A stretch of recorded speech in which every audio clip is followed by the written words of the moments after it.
Окей, това е видео номер 4. И здравейте на който и гледа това, може би никой. Но все пак. Те още не съм направила 7 видеа и както казах, нямам търпение да направя поне 7. Да, не знаех отново за какво да говоря. Тоест, мисля, че винаги имам идея, но докато намери начин да обясня какво точно мисля, ми отнема време. Днеска исках да говоря отново за вярата, но не точно. По-точно искам да говоря за вярата, смирението и простителността. Тези неща са свързани, въпреки че мисля, че хората не го осъзнават и мисля, че имат съвсем грешна представа за какво всъщност означават тези неща.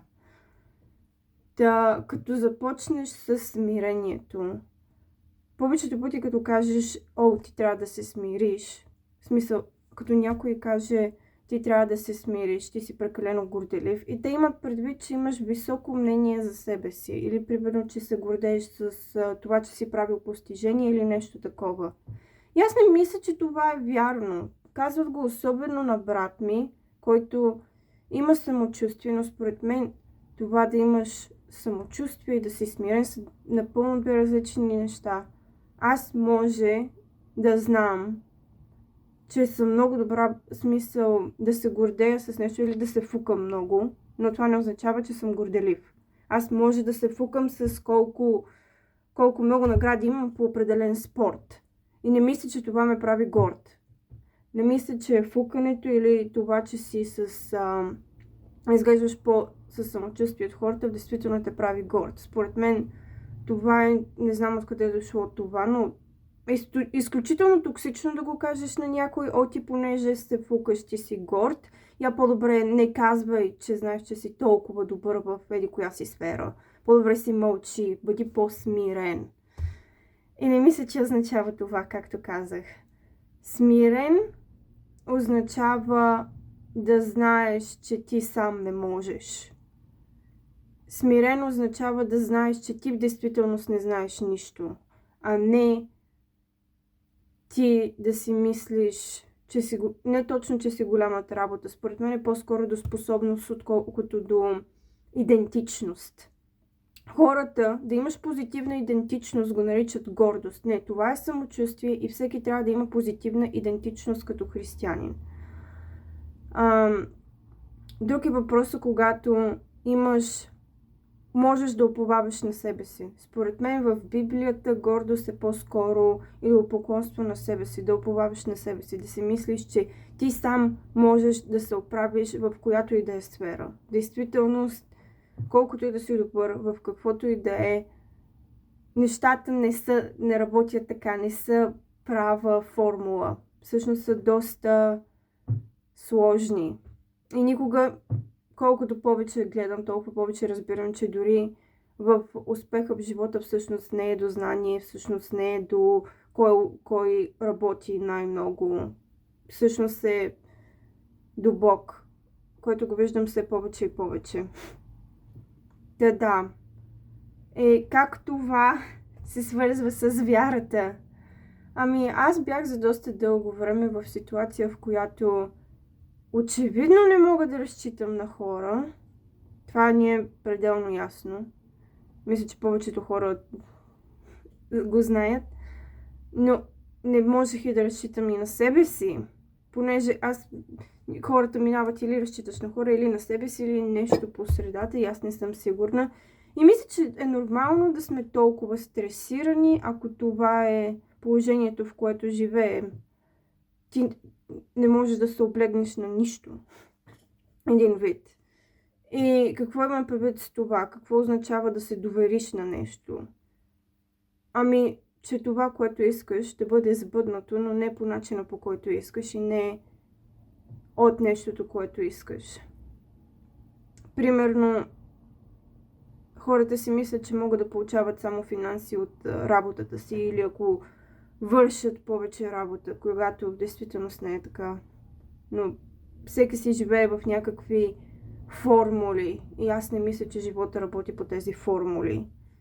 Бог работи съвсем отвъд тези формули. Не най-талантливия, не най-работливия, не най-отдадения, в действителност получава най-много. Този, който отиде и каже: Господи, аз ще направя нещата по Твоя начин, чрез Твоята сила. И когато работиш с Твоята сила, то не е даже работа, по-скоро е хоби или като куче на разходка. Да. Надявам се да не ставам объркваща, но опитвам се да обясня какво означава в действителност да си смирен и как това е свързано с вярата. Когато си смирен, разбираш, че не можеш да разчиташ на себе си. Тогава то искаш, не искаш, няма към кой да се обърнеш. Може би към хора, след това ставаш разочарован и не знам колко пъти трябва да се случи това на някой, че да разбере, че с хора не работи. С тебе не работи. И да, но с Бог работи по начини, по които не очакваме. И мисля, че тук исках да говоря за простителността. Често хората се нараняват, когато имат очаквания от някой, включително и от себе си. Аз може би най-много съм страдала от непростителност към себе си, по-скоро отколкото непростителност към хората. Понеже за мен хората са пълни гадняри, не ги понасям. Църковните хора също са пълни гадняри. По мое мнение, повечето ще отидат в ада. Обаче си казах: ама аз не съм такава. Аз винаги поне съм честна с хората и получавам доста удари за това, но аз поне винаги се старая да съм любяща и честна. И в момента, в който не го направя, виждам, че аз съм била нелюбяща и нечестна, може би ненарочно, и след това изпадам в някакви кризи.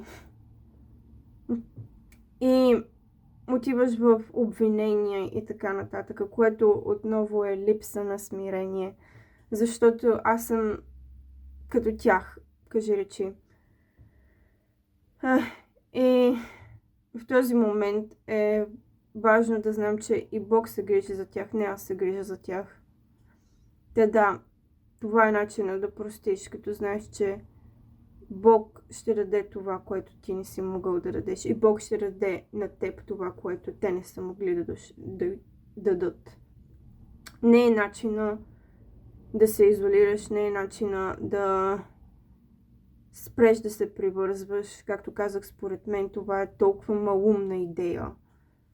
Просто, аз нали, за да се защитя, ще се живея сам, ще си намеря хобита. И след това се чудят защо са депресирани. Не е начина и да живееш без хора. Начина е да правиш каквото можеш, но да знаеш, че не си ти този, който има последната дума.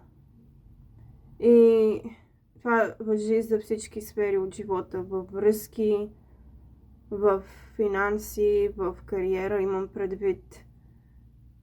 Ако си наистина смирен и си признаеш, че действително нещата не са както ти си мислиш, че са, не се доверяваш на твоят поглед, не вярваш на очите си, нито на обстоятелствата, си кажеш: аз не разбирам, Бог разбира, и кажеш в неговия начин, не моя начин, тогава после разбираш колко по-добре нещата са се наредили, отколкото си искал. Често времето е отвратително, смисъл периода на чакане. За някои неща аз съм в периода на чакане, в други неща наистина виждам как нещата се подредиха по-добре, отколкото си представях.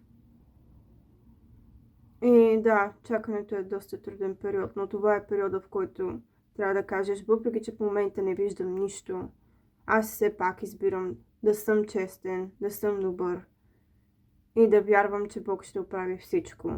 Аз често съм била някакси, това е повече с връзки с хора. Примерно, ако си мислиш, че някой ти изневерява, вземи и ти тръгни с друг, което като го кажеш на глас си казваш: то очевидно е грешно, обаче когато си в ситуацията, не го мислиш чак така. Да, надявам се от това съобщение просто да е насърчително за хора, които са в чакане. И това е за сега. Мисля да направя още едно видео днеска или утре, но най-вероятно ще ги кача наведнъж. Бъдете благословени!